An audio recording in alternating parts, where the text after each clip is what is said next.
में उसी का जोर चल गया, बना के रास्ता जो भीड़ से निकल गया। हेलो फ्रेंड्स एंड आप सभी का बहुत बहुत स्वागत है हमारे अपने YouTube चैनल शिक्षा संकल्प एकेडमी में। आज हम लोग अभाज्य गुणनखंड विधि से लौसा और मौसा निकालना सीखने वाले हैं, जो कि ऑब्जेक्टिव की दृष्टि से बहुत ज़्यादा महत्वपूर्ण है। लगभग इसी पॉइंट से 2 या 3 ऑब्जेक्टिव हर साल पूछे जाते हैं, तो इसकी प्रैक्टिस करना बहुत ज़्यादा ज़रूरत है। क्योंकि स्मार्ट वो नहीं जो बहुत सारा काम करे, स्मार्ट वो है जो कम पढ़ के अच्छा स्कोर करे, ठीक ना। तो अब आप लोगों ने क्या नॉलेज ग्रहण किया ये तो आपकी बात है, आप जाने। लेकिन अब जो पढ़ाई करनी है आप लोगों को सिर्फ और सिर्फ ज़्यादा से ज़्यादा मार्क्स लाने के लिए, इसलिए मैं वही पॉइंट्स को पढ़ाऊँगा जो मार्क्स की दृष्टि से बहुत ज़्यादा इंपॉर्टेंट है, हर साल पूछे जाते हैं, ठीक ना। कभी कभी होता है कि कम पढ़ने वाला बच्चा भी अच्छा स्कोर कर जाता है, ठीक है। तो इसलिए मैं बोलता हूँ कि अब सही तरीके से पढ़े ताकि बोर्ड एग्जाम में अच्छा से अच्छा स्कोर कर पाए। तो आज हम लोग का पॉइंट क्या है? आज हम लोग का पॉइंट अभाज्य गुणनखंड विधि से, अभाज्य गुणनखंड विधि से लौसा एवं मौसा ज्ञात करें।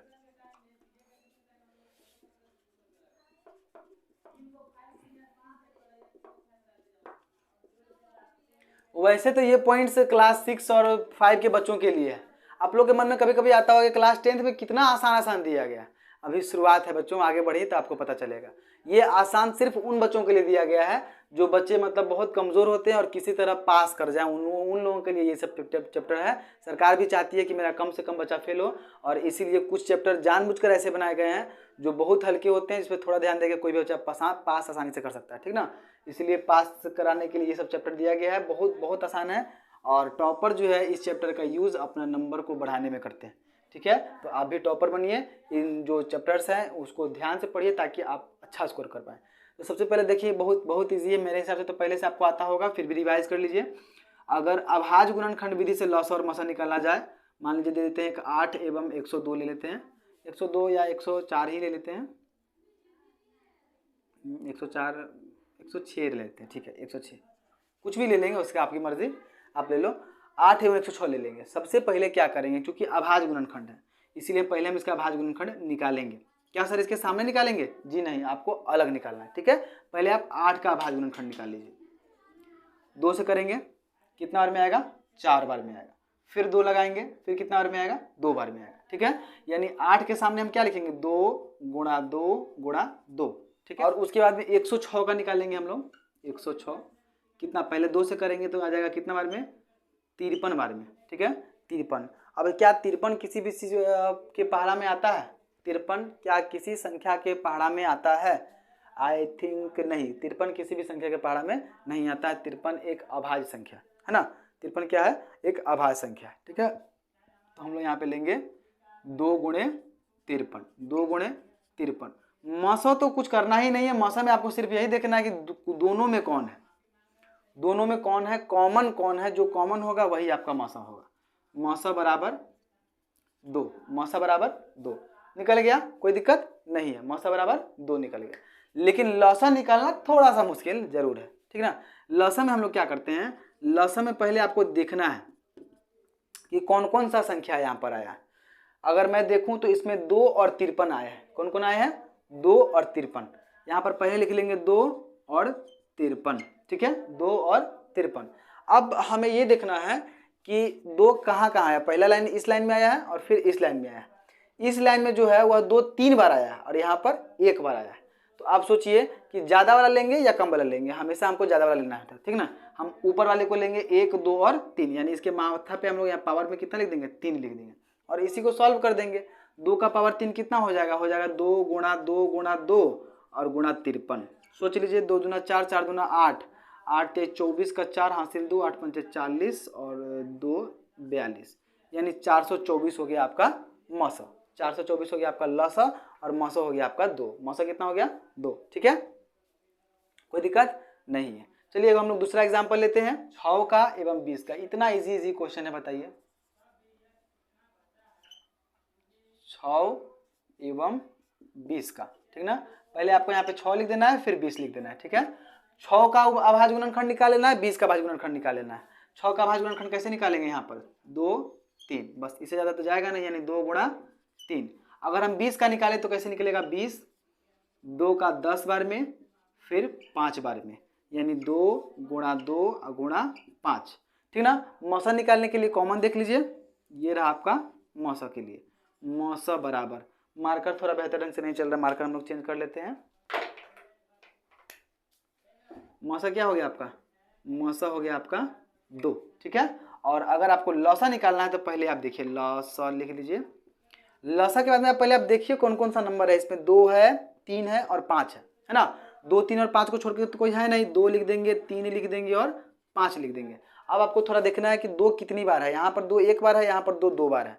जहाँ ज़्यादा बार आएगा उसी को आपको लेना है, ऊपर वाले को नहीं लेना है। यहाँ पे हम लोग 2 वाले को लेंगे, 2 का पावर 2 गुणा 3 गुणा 5, ठीक है। अब इसको हम लोग सॉल्व कर लेंगे, 2 गुना 2 गुना 3 गुना 5, 2 दूना 4, 4 3 12, 12 पंचे 60, यानी आपका लौसा निकल गया 60 और मौसा निकल गया 2, है ना। बहुत ईजी है, ठीक है। अब लौसा और मौसा तो आ गया, थोड़ा सा एक और देख लेते हैं, उसके बाद हम लोग दूसरा चीज सीखेंगे इसमें।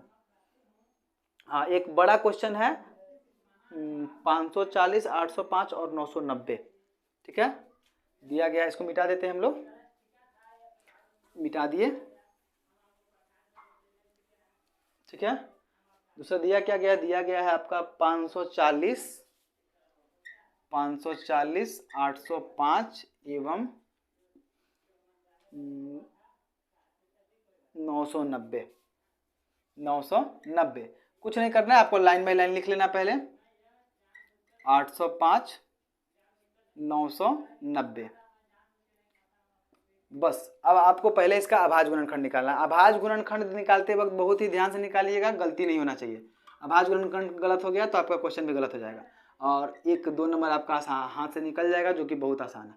270 बार में, फिर 2 से किए तो 2 एकम 2, 2 तिहाई 6, इधर आया 5, 135 बार में। और अब ये 5 6 3 और 3 के पढ़ा में आ जाएगा, 3 चौके 12, 3 5 15, 45 बार में। फिर करेंगे 15 बार में, फिर करेंगे तो 3 5 15, 5 बार में हो गया। अब नहीं आएगा, यानी 2 गुणा 2 गुणा 3 गुणा 3 गुणा 3 गुणा 5, 2 दूना 4, 4 3 12, 12 36, 36 को 15 से मल्टीप्लाई कर दें, ये 540 ही आएगा। अब हम लोग 805 का निकालेंगे, 805, 2 से तो लगेगा नहीं, यहाँ पर लगेगा 3 से सिर्फ लगेगा, 3 भी नहीं लगेगा, 5 से लगेगा, 5 एकम 5, 5 छक 30, 5 एकम 5, 161 है। 161 और किसी के पढ़ा में आता है क्या, थोड़ा सोचिए इसको, 161 जी नहीं, 161 किसी के पढ़ा में नहीं आता है। 5 गुना 161। अब 990 का देख लेते हैं। 2 से लगाएंगे तो 4, इधर आ गया 2 9 18, इधर आ गया 2 5 10, हो गया 5 9 3 से लग जाएगा, 3 एकम 3, 3 छक 18, 3 5 15। फिर अब देख लेते हैं 3 से लगने का कि नहीं लगेगा, 5 1 6, 3 से लगेगा अभी, 3 5 15 और इधर 3 5 15। अब 5 से लगेगा 11 बार में, है ना, यानी 2 गुणा 3 गुणा 3 गुणा 5 गुणा 11, 11 25 2 3 6 18 18 और 55, ठीक है, हो गया। अब आपको पहले मौसा निकालने के लिए आपको देखना है। मौसा निकालने के लिए अगर हम देखें तो इसमें कॉमन कुछ भी नहीं नजर आ रहा है, ठीक ना। आपको कॉमन तीनों में ऐसा कोई संख्या नहीं जो तीनों में हो, तो आपको कुछ नहीं करना है, एक इधर, एक और एक। आपको मालूम है कि एक को यदि आप किसी भी संख्या से गुना करते हैं तो उसमें सब कोई प्रभाव नहीं पड़ता। तो इसका क्या मौसा क्या हो जाएगा, इसका मौसा आपका हो जाएगा 1, मौसा क्या हो जाएगा इसका 1, मौसा बराबर 1। अब लौसा देखें, लौसा इसका थोड़ा ज़्यादा निकलेगा क्योंकि संख्या बहुत बड़ी बड़ी है, ठीक ना। अगर आप ध्यान से देखें तो इसमें कौन कौन संख्या आया था, इसमें आया है 2 आया है, 3 आया है, 5 आया है, 161 आया है और 11 आया है, बाकी कुछ तो नहीं आया है। तो हम लोग लिख भी लेंगे 2 गुणा 3 गुणा 5 गुणा 61 और गुणा 11। अब देखना है कि 2 कितनी बार आया, इसमें आया 2 बार, इसमें 1 बार भी नहीं, इसमें 1 बार, तो हमको ज़्यादा वाला लोग कर लेना है, इसलिए हम 2 वाला को लेंगे। यहाँ पे 2 का पावर 2 लिख देंगे। 3 देखिए, 3 आया है इस लाइन में, 1 2 3 3 बार, और इसमें 1 बार भी नहीं आया है, इसमें आया है 2 बार, तो हम 3 वाला को लेंगे, यानी माथा पे 3 लिख देंगे। 5 यहाँ भी 1 बार है, यहाँ भी 1 बार है और यहाँ भी 1 बार, यानी 1 बार ही रहेगा। 11 भी 1 बार रहेगा और 161 भी 1 बार ही रहेगा, ठीक है। अब आपको सबको गुणा कर लेना है, बस सॉल्व कर लेना है। 2 का पावर 2 है यानी 2 बार, 3 3 बार है और 5 1 बार है, 11 1 बार है, 161 1 बार है, हो गया, बात खत्म। तो चलिए गुणा करते हैं। 2 दूना 4, 4 तिया 12, 12 तिया 36, 36 तिया 100, 36 तिया 108 और 108 और उसको आगे हम लोग गुना कर लेते हैं। बढ़ते 36, 36 को पहले 15 से करेंगे। 36 का 0 हासिल 3, 5 15, 3 18, 6 3 0, 814 का 4 हासिल 1, 540 हुआ। 540 में हम लोग 11 से करेंगे। 0 4 9 5 और इतना में अब हमको 161 से कर देना है। ठीक है, 0 4 9 5, 6 0, 6 चौका 24 का 4 हासिल 2, 6 9 54 और 2 56 का 6 हासिल 5, 6 5 30 और 2 32, नहीं 6 9 54 2 56, 6 30 और 5 35, 1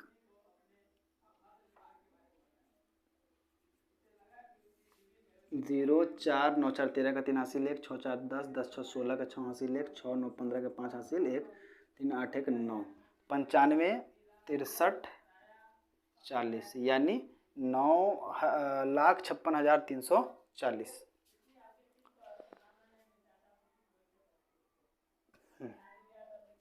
ठीक है, आपका आंसर निकल चुका है। अब आप जो है देख लीजिए, ये थोड़ा बड़ा था लेकिन था कुछ भी नहीं, प्रोसेस सेम है, बस कैलकुलेशन आना चाहिए, यानी जोड़ घटाव गुणा भाग आना चाहिए। ठीक है, करना क्या होता है, सबसे पहले इसका हम लोग तीनों का अभाज्य गुणनखंड लिख देंगे। अभाज्य गुणनखंड लिखने के बाद मौसा वही होगा जो तीनों में हो, तीनों में कुछ नहीं था इसलिए हमने 1 लिख दिया, और लसा पहले जो संख्या है उसको लिख लेंगे, जो ज़्यादा बार आया है उसको लिखने के बाद हम लोग सॉल्व गुना कर लेंगे और आपका आंसर सॉल्व हो जाएगा। ठीक है ना, लसा और मौसा की बात हो गई। अब इसमें कभी कभी क्वेश्चन आता है, क्या ऑब्जेक्टिव में दिया रहेगा आपको कि बताइए कि ऐसे दिया रहेगा संख्या, कोई संख्या नंबर दी रहेगी, बोलेगी कि बताइए, बोला जाएगा कि 900 में 900 के अभाज्य गुणनखंड में 2 का घात बताइए, है ना। तो अभाज्य गुणनखंड पहले हम लोग से करेंगे, 450 फिर आ जाएगा कितना 225, फिर 3 से तो करेगा लगेगा नहीं, 2 4 5 9 3 से लग जाएगा, 3 7 21, 3 5 15, फिर 3 से लगाएंगे 25 और फिर 5 से लगेगा 5 और 5, यानी इसमें 2 कितना बार आया 2, तो यानी 900 के अभाज्य गुणनखंड में 2 का घात कितना हो गया 2 हो गया। आपसे उसी तरह पूछ सकता है कि बताइए 450 में 5 का घात कितना होगा, 450 में 5 का घात कितना होगा। तो आपने पहले सबसे पहले 450 का आपका अभाज्य गुणनखंड कर लेना है और देखना है कि उसमें 5 कितना बार आया, 1 और 2 बार, यानी 5, 2 का घात कितना हो जाएगा 2 हो जाएगा। इसी तरह कोई भी संख्या पूछे, अगर पूछे कि अभाज्य गुणनखंड में इतना का घात क्या होगा, तो पहले आप उसका नॉर्मली अभाज्य गुणनखंड कर दीजिएगा और जिस संख्या का घात पूछेगा वह संख्या कितनी बार आया है इसी को लिख दीजिएगा, आपका आंसर सॉल्व हो जाएगा। ठीक है, ऑब्जेक्टिव आपसे बन जाएगा। वैसे तो उसके हम ऑब्जेक्टिव की प्रैक्टिस बाद में करेंगे, लेकिन फिर भी मैंने बता दिया है। और इस वीडियो में हमने अभाज्य गुणनखंड विधि से लसा और मसा निकालना सीख लिया। वीडियो को लाइक कीजिए और दोस्तों में शेयर कीजिए और चैनल पर नए हैं तो सब्सक्राइब कीजिए। फिर मिलते हैं एक नए वीडियो के साथ, बहुत ही इंपॉर्टेंट टॉपिक के साथ। तब तक के लिए जय हिंद, जय भारत।